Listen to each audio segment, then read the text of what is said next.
A seguir, IIGD Irajá. Então Abraão foi um pai presente, mas foi um homem poderoso na fé. O Senhor proverá para si, meu filho, o cordeiro, ou seja, nós servimos aquele que é dono de tudo. Vai faltar o que para ele? O sacrifício é a ele, meu filho. Versículo de número 9. E vieram ao lugar que Deus lhe dissera, e edificou Abraão ali um altar, e pôs em ordem a lenha, e amarrou Isaque, seu filho, e deitou-o sobre o altar em cima da lenha. Será que você pode imaginar o temor a Deus desse homem, e a obediência desse menino? Será que você pode imaginar? Não tem como. Deus não quer filho de ninguém. Nem o Isaque ele queria. Ele pôs Abraão à prova, mas que prova violenta. Mas nisso aqui está uma riqueza de ensinamentos, está uma riqueza de esclarecimentos, para ver um pai que ama um filho, que esperou 25 anos por ele, e agora vai oferecê-lo ao holocausto. Por quê? Porque ele ama mais a Deus do que ama o seu filho. E ele prova esse amor. Mas Deus não quer o Isaque, Deus quer o amor de Abraão, e Deus quer o Isaque como um filho abençoado. Mas e aí?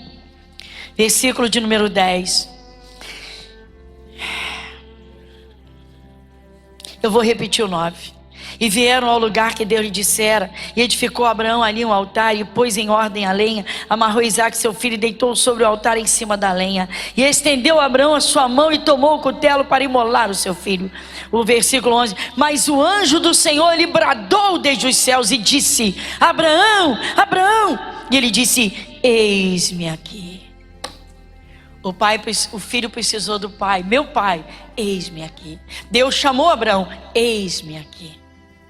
Irmãos, quantos são os cristãos que estão dispostos em todo o tempo para dizer a Deus: eis-me aqui? Se Deus quer dar uma repreensão, eis-me aqui. Se Deus quer fazer uma promessa para que ele seja glorificado na vida desse filho, porque quando o cristão vence, o nome de Jesus é glorificado. Quando o cristão conquista, o nome de Jesus é exaltado. Quando o cristão vence, meu irmão, Satanás é derrotado. Mas tem cristãos que não se importam. Escola bíblica, irmãos, eu não canso de dizer, um grave erro dos cristãos é não querer aprender a palavra de Deus, é não terem a paciência de ouvirem as mesmas palavras. O apóstolo Paulo, inspirado por Deus, escreveu numa das suas cartas e disse: eu não me aborreço de escrever as mesmas coisas. Ou seja, eu não me chateio de ter que estar repetindo coisas para vocês, falando as mesmas coisas. Sabe por quê? Isso vai deixar vocês seguros. Isso é segurança para vós. Você vê hoje, a gente vive aí um estilo de vida de uma sociedade que está sempre se lançando em novos paradigmas e não cria raízes naquilo que precisaria criar. Onde estão as famílias que se assentam em volta de uma mesa? Onde estão os pais que todos os dias olham nos olhos dos seus filhos? Onde está o pai ou a mãe que vai lá na mochila do filho para ver se está tudo certinho? Que abre um caderno de um filho para ver o que ele está fazendo durante a aula em casa? Rarissimamente, meu irmão. O diabo tem um dia marcado para destruir uma vida.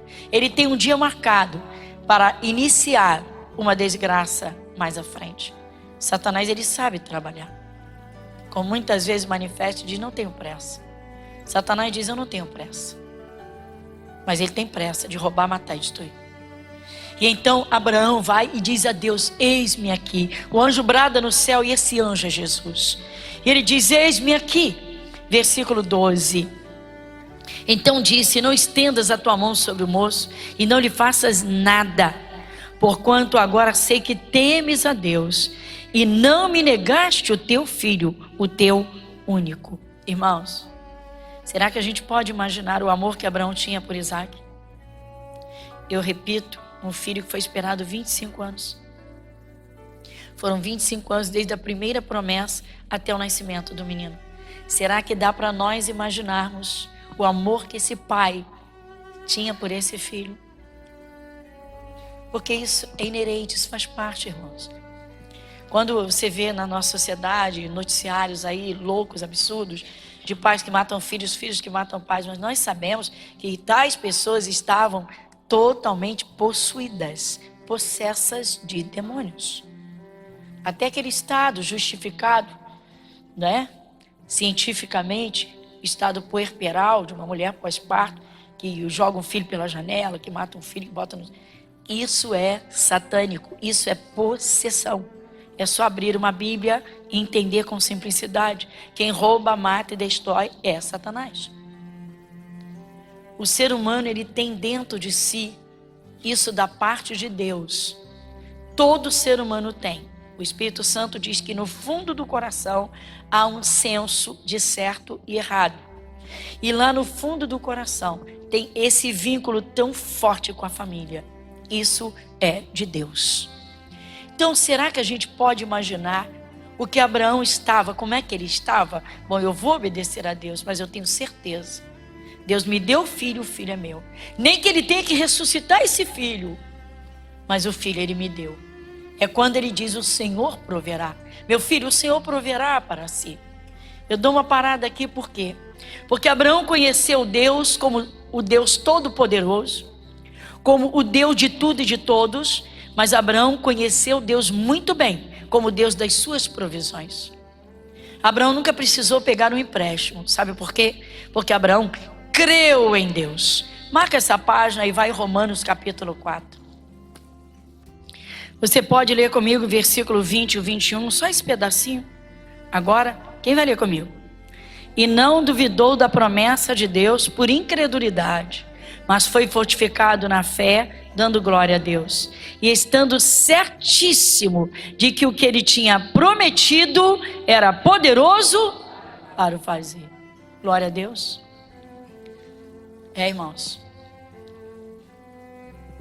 Irmãos, qual é o maior legado que um pai pode deixar para um filho? É muito dinheiro? Normalmente isso acaba em confusão em família, né? São muitos bens e ficam numa partilha. Se não tiver lá testamentado, fica uma guerra, que eu quero isso, que o outro quer aquilo. Eu tive um caso, não sei se já contei neste culto. Eu sei que eu conto de vez em quando, porque é do nosso ministério. Embora essa família não fosse da nossa igreja, mas uma pessoa era e pediu essa visita, porque essa senhora estava em coma e desenganada pela medicina. E o médico disse: olha, dificilmente ela volta, não tem como, não podemos fazer mais nada. E aí os filhos foram para a cabeceira da mãe, a mãe morrendo, porque eles não sabiam que ela estava ouvindo. Ela ouvia longe as vozes, mas ela identificava a voz dos filhos. Um rapaz e uma moça. E os dois estavam discutindo um apartamento. Eram 3 imóveis. 2 filhos estavam discutindo com quem ficaria um dos apartamentos.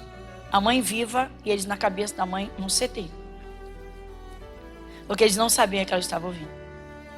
Não, porque aquele já combinou, já tinha combinado. Tarará. Não, mas a mamãe não fez tratamento. Blá, blá, blá. A mãe morrendo. Só que essa mãe, ela teve alta e foi para casa. A igreja foi lá. E Jesus ressuscitou o morto. Falaram a palavra no ouvido dela. Ela recebeu, fizeram a oração, expulsar o espírito da morte. E ela voltou para casa. Você pode imaginar como é que ela voltou? Pois é. Ela voltou com uma angústia violenta e depressiva. Ela disse: os meus filhos me mataram quando eu estava lá. Disse: eu ouvi tudo. Foi levada a perdoar os filhos. Ficou feliz porque estava viva, mas disse: eu vou fazer um testamento para não haver briga, porque eles não me amam. Eles amam os 3 imóveis. Eles amam os 3 imóveis. Por porcaria de imóveis, eles mataram o sentimento, quase acabaram com a mãe. Mas Jesus foi lá e ressuscitou.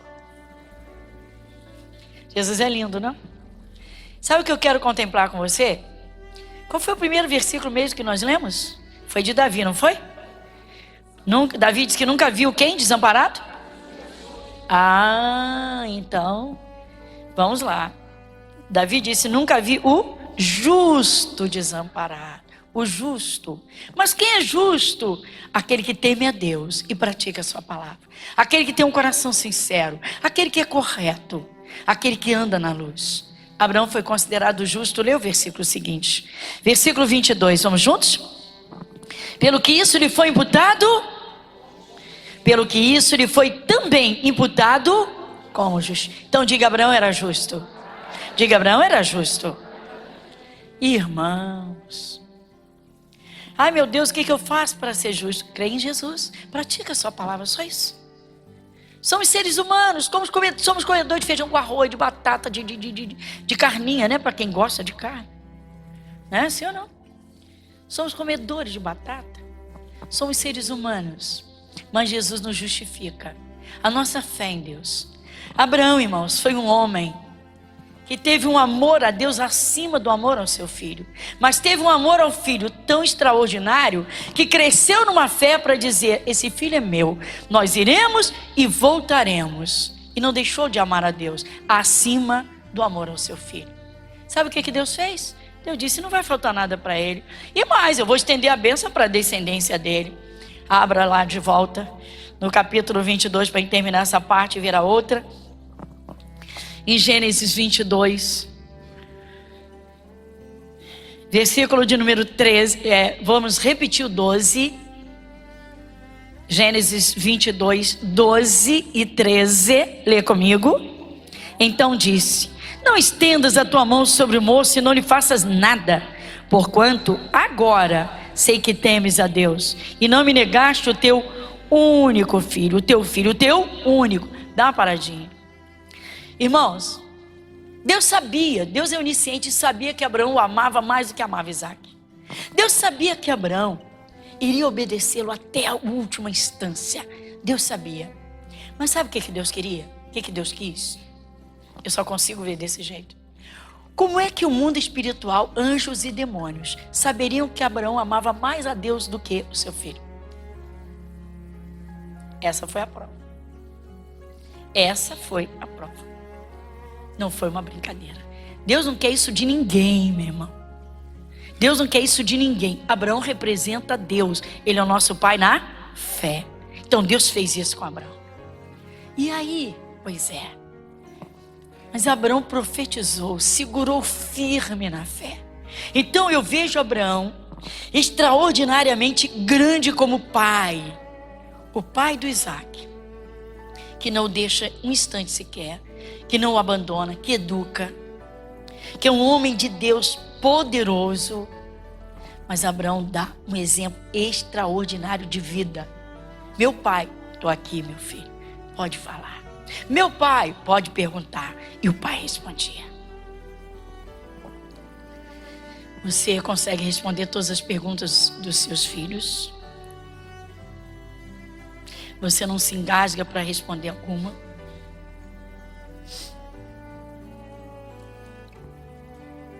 Eu recebi um pai, uma família, que o menino, em plena escola bíblica, quando chegou, ele baixou a calça, virou para a menina e disse: vem cá.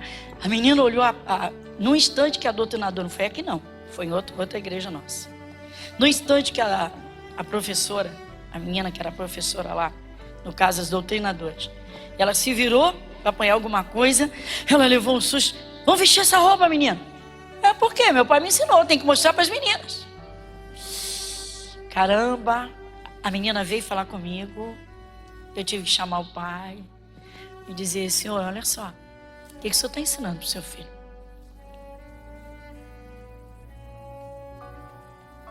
O senhor tem certeza que o senhor quer Jesus? O senhor vai ter muito trabalho. Começa a corrigir o que o senhor fez do seu filho. Começa a arrancar as ervas daninhas e mato que o senhor jogou no seu filho. A semente foi maligna. Ficaram apavorados quando eu contei. A mãe ficou cheia de vergonha.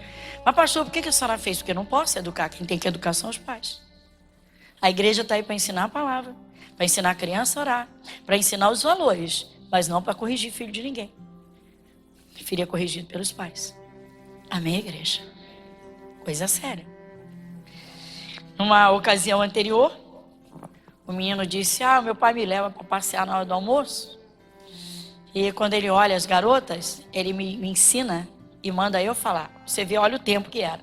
Hoje já não se usa mais a expressão, graças a Deus. Pelo menos eu não escuto por aí. Bom, bicho bom, né, meu filho?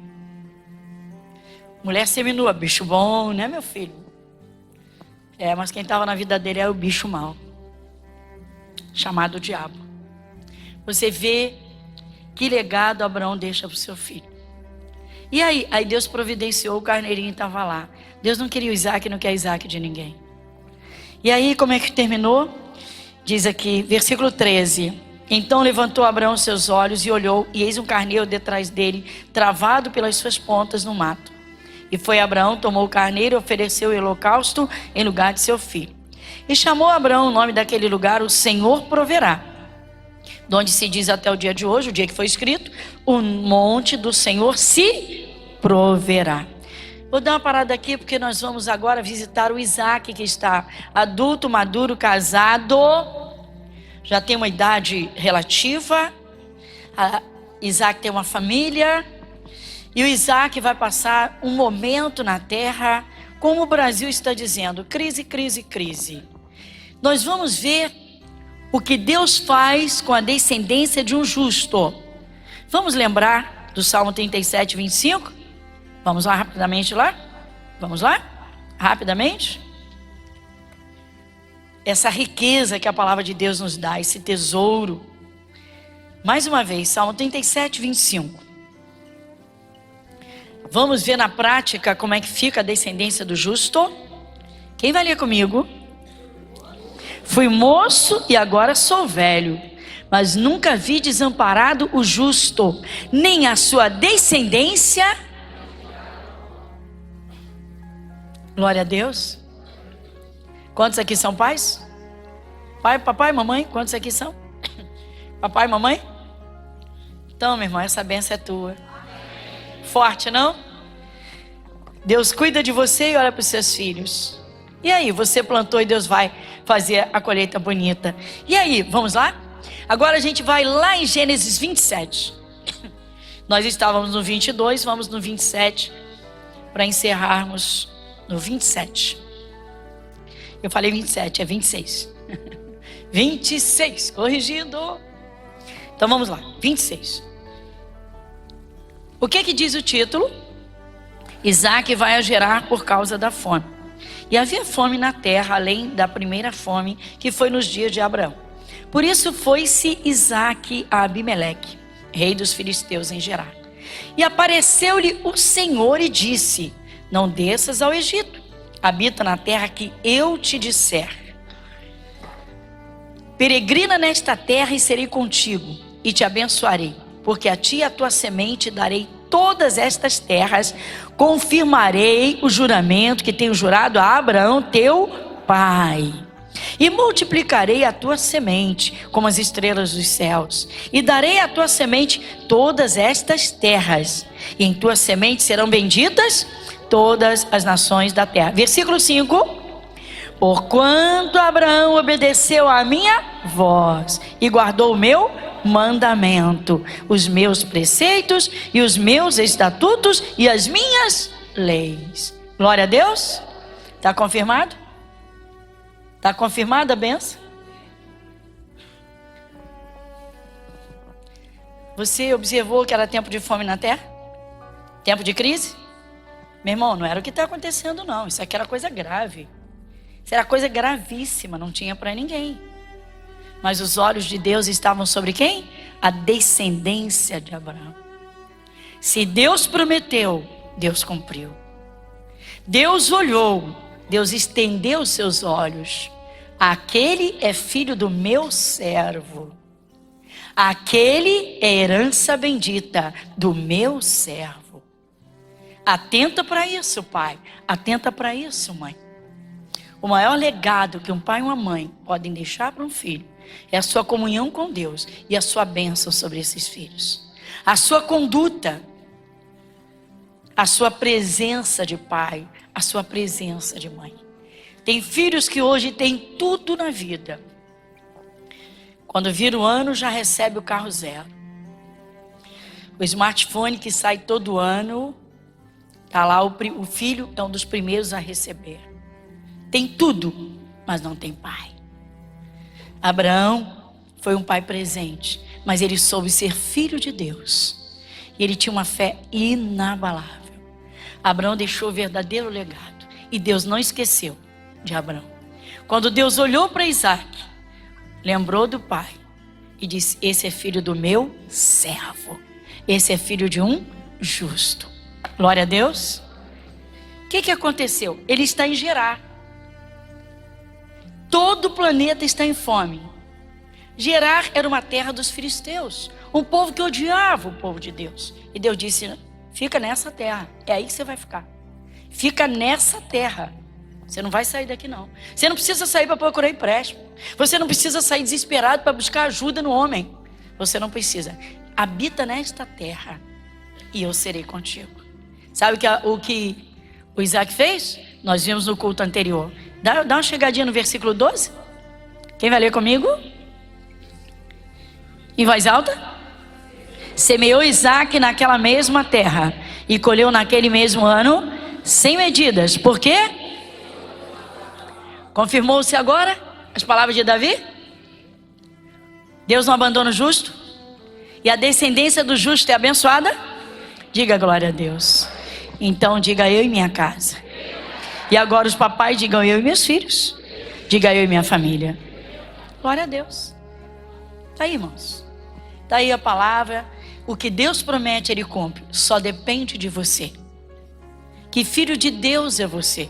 Hoje celebra seus pais aqui.